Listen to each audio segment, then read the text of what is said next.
Hello, Robs. This envelope here, bruv, was sent to Midge, even though it says Meg, Carib Play School, which was the children's television show that Laura Mundo Marxer worked at in the 1940s. Actually, it was in the early 1950s, as the envelope would suggest. It was sent by a fan, Ray Cronsbean. As you can see, it's full Play School scrapbook.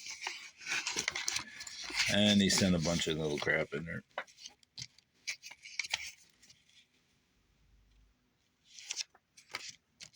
It's a little note. Just notes and stuff. Little clippings for the Play School scrapbook, bruv. Anyway, on the back of the envelope, which obviously was in possession of Laura Mundo's son when I went to his estate sale, there were these titles of books. We Knew These Men by Wilfred Brandon. There's the book, translated by Edith Ellis. Incarnation, a plea from the Masters. There was another book, Open the Door. They were sort of a trilogy of books related to afterlife. And at the time, when Laura became involved with UFOs, she rallied against psychics as far as they were concerned in the UFO field, because she was told by the aliens that psychics were not good, at least in regards to UFOs, but I believe most of it was because one of the members of her UFO club, Rose Phillips, was advising a group, like a doomsday cult that I think was based in Lansing at the time. Yeah, she was advising a doomsday cult in Lansing of a college professor who eventually resigned because it caused such a scandal. Anyway, I'm going to start reading this book just because it was on the back of her envelope, presumably in her writing from the 1950s. We Knew These Men by Wilfred Brandon. This is the third of the books of Wilfred. Oh, so this is the third of the books. All right, maybe I won't start with that one. Let's see which one this one is. The automatic transcription is by Edith Ellis, who writes this book, by the author of Open the Door. I think Open the Door was the original one. And I do not have that one. Let's see.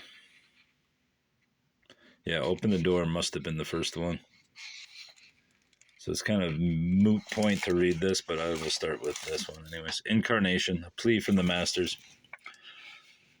I touched on the subject of incarnation in my previous book, Open the Door, but I think there is not among mortals a conception of the conditions which are important to make incarnation a success. Also, I wish to make somewhat clear the process of the emergence of the etheric body when the mortal one dies, and the subsequent adjustment of the soul to this plane, as manifested by the different classes of mentalities. This explanation, brief as it is, should prepare anyone of at least average intelligence, now in earth life, for a constructive career when he comes to the etheric realm.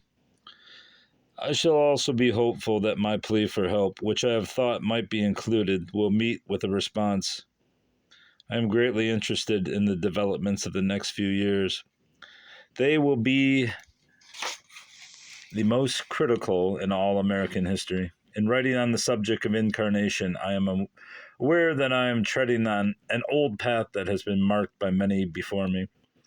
It is a subject as old as the religions of the ancient East. My excuse must be that there are many theories and many ideas of a conflicting nature that prevent the student of life from arriving at a conclusion.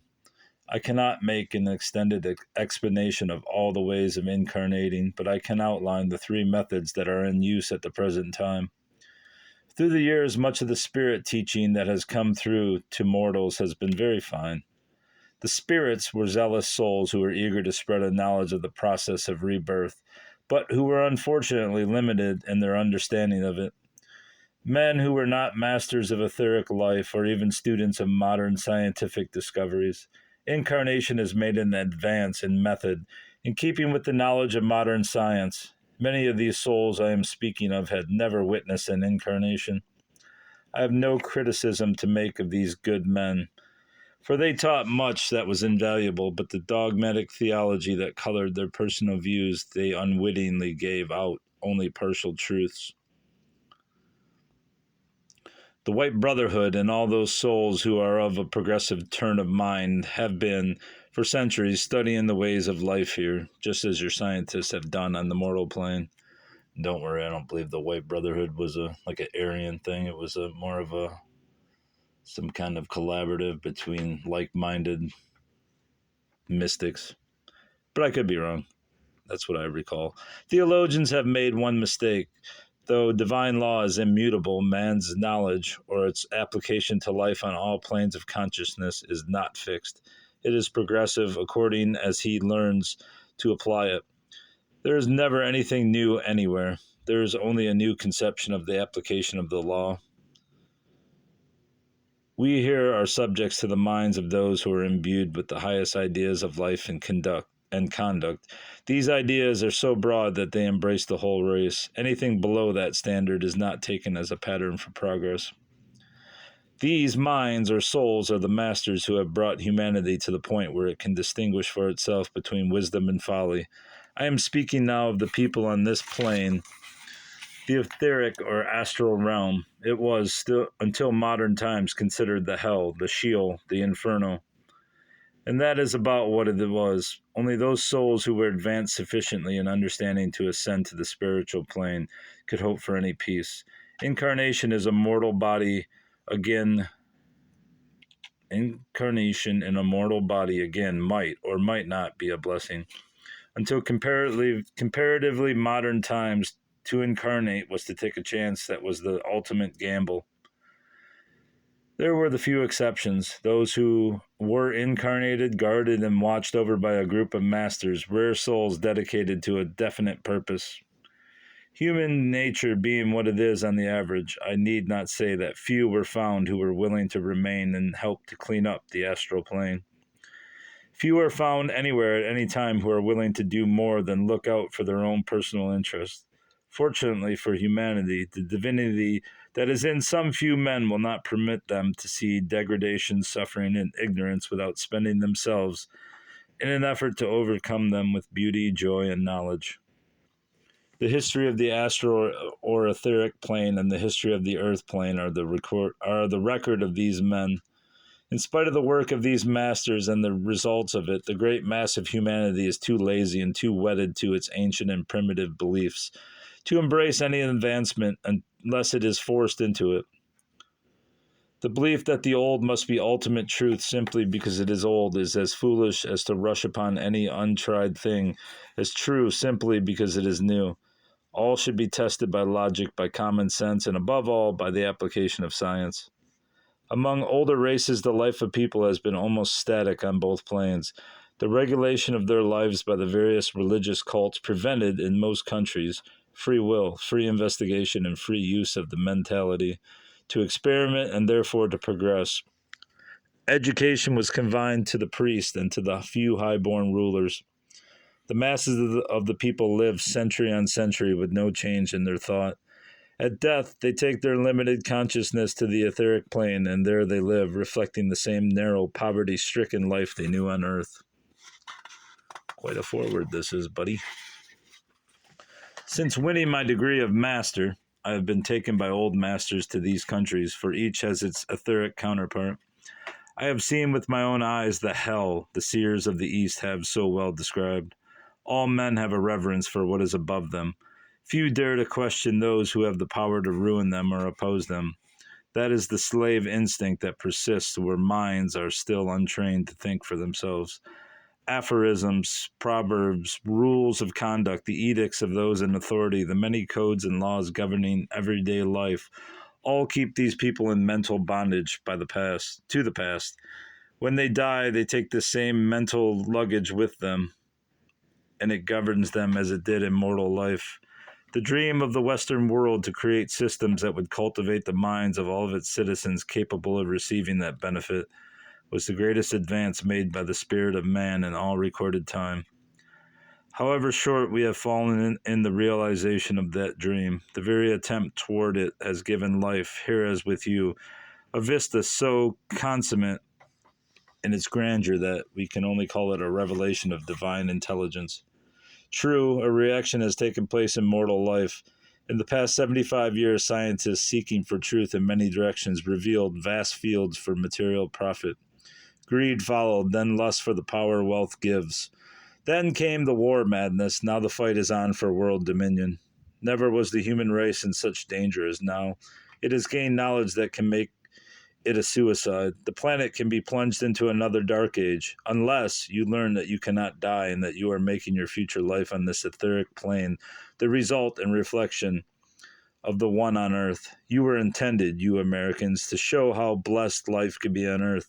In doing so, you would make a heaven of this plane. I am one of those dedicated to the task of telling you of your high mission, of your present failure, and of your future danger. I have been 155 years on this plane. I have seen 5 generations arrive here and noted the changing mentalities. I am a citizen of the United States of America.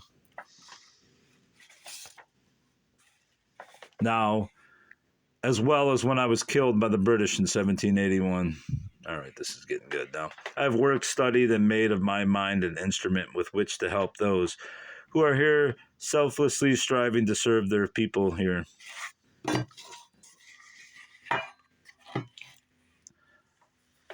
am a member of the White Brotherhood, a secular order devoted to the cause of peace and the caring for the victims of the World War. Men who are here before their time. Most of them are insane from their sufferings. A century will be needed to restore them to a normal state of mind. A soul, when it leaves its mortal body, brings over its strongest impression. You probably know what death on the field, in the trenches, and in the air meant from 1914 to 1919.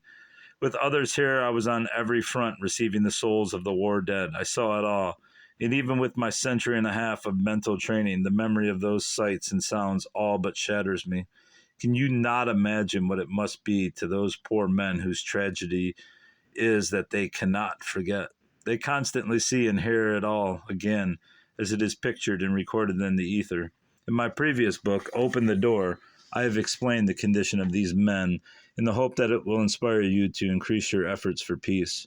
Here I speak of it again before I see no point in a soul incarnating into a world where it would risk such a fate as 10 million youths met a few years ago, lads who should still be in their mortal bodies and going on with the life for which they incarnated.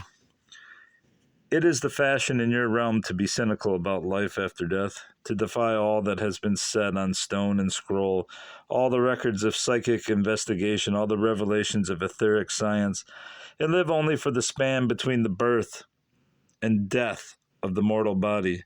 The results must be plain even to you. They are more than clear to us who are receiving the souls of the hardest, coldest, and most barren mentalities this plane has known for centuries. For more than 50 years, I have been in the work of teaching souls to adjust themselves to this plane. I can therefore praise the men and women whose minds are their personalities here. This is written in the hope of helping those still in the mortal life so fit themselves for existence here that they may make progress when they come. How many pages is this? Foreword. It's a damn book in itself. All right, we got like 5 pages left. I can do it. War has so congested this plane and given such a crushing load to those able to teach that we find it necessary to reveal to you what religious and secular orders have kept secret until very recent times. We have been able, through the cooperation of the men and women who act as mediums, to get into contact with your plane. And in this way, much of the mystery surrounding death has been dissipated.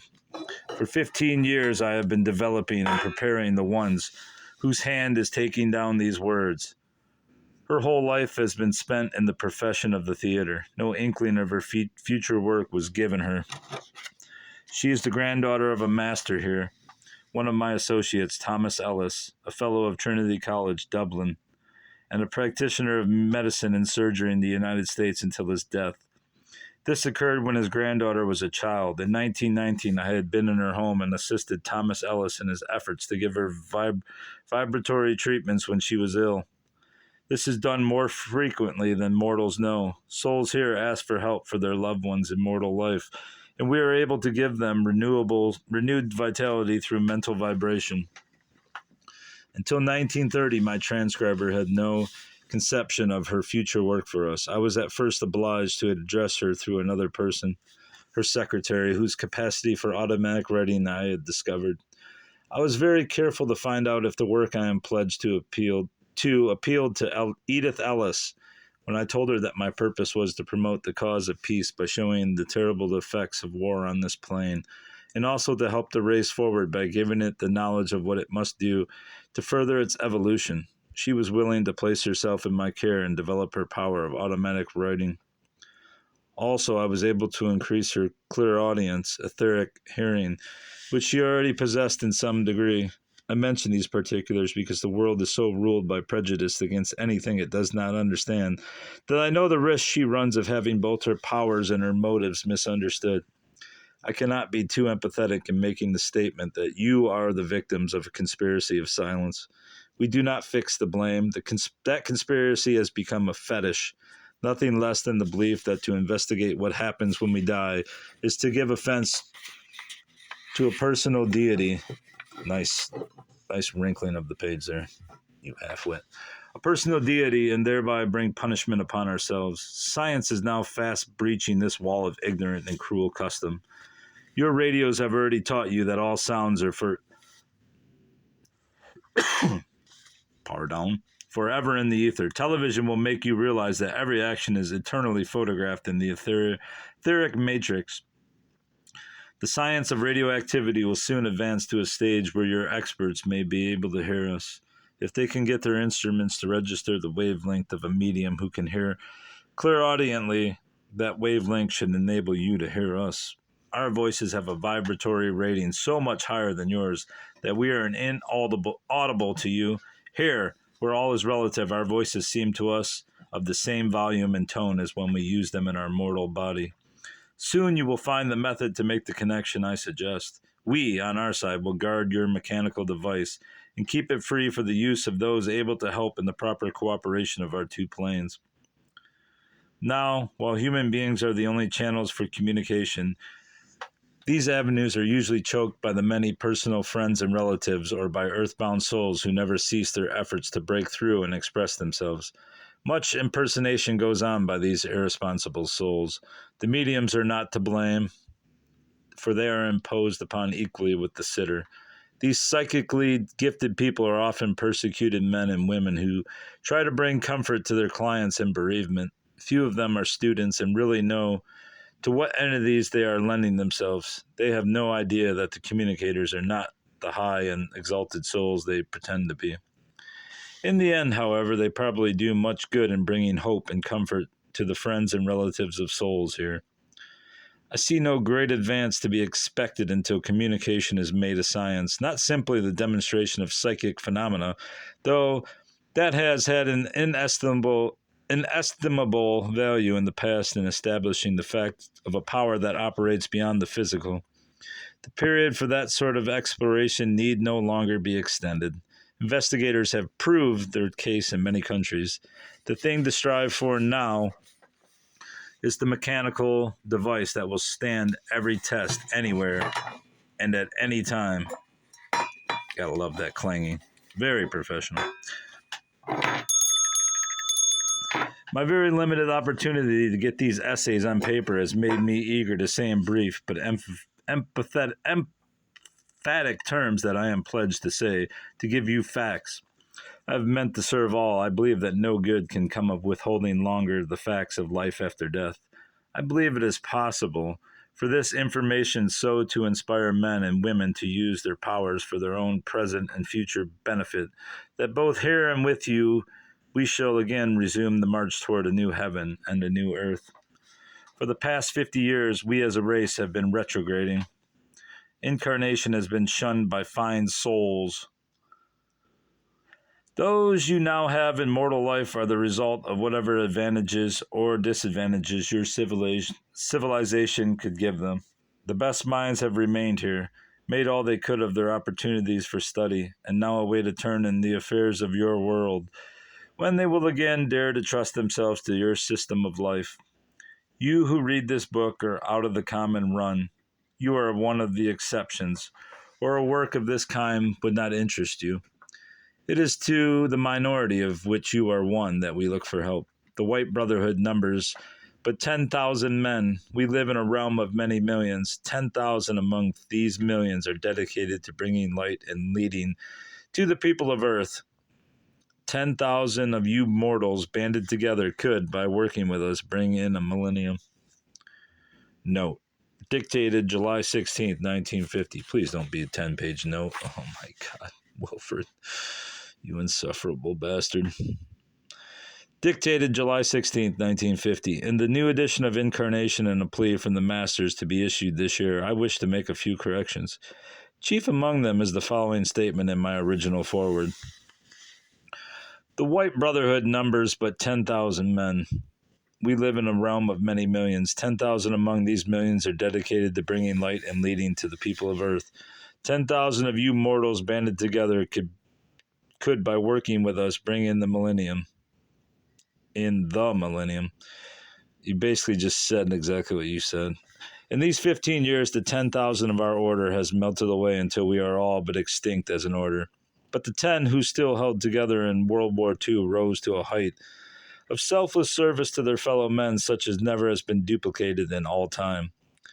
Through the cooperation of my devoted transcriber, Edith Ellis, I made a record of the activities of our little band of a dozen white brothers, which exceeded in humane service to our war victims, even that of World War I.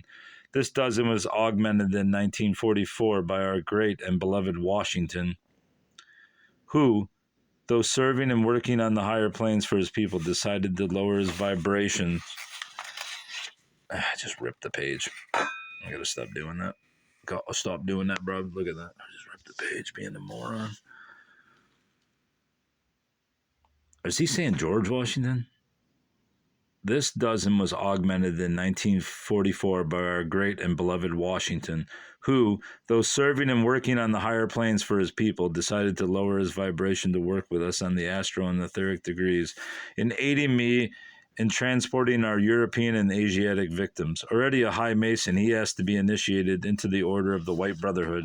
I myself performed the initiation, and his work for his beloved soldiers is all recorded with my own in the report taken down by Edith Ellis in the record.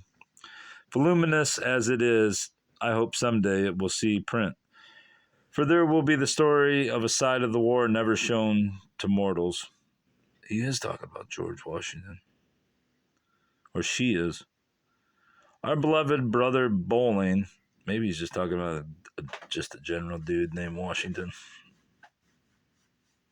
Our beloved brother Bowling, after serving devotedly in 2 wars, has now incarnated in the hope that we can from our side aid him, when full grown, to bring further enlightenment to his fellow Americans. One other distinguished soul has joined the order in the past year, no less a man than that devoted patriot Frank Hitchcock, who conducted the campaign that elected Theodore Roosevelt so brilliantly at an age when most men are just learning the principles governing our political life. Again, he served his beloved nation as Postmaster General and taught the people what efficiency plus economy could mean in that office. As one who has been through the experience of receiving and aiding arriving souls killed in battle as the result of our 2 world wars, I now face these grim tasks for a 3rd time, as do my white brothers.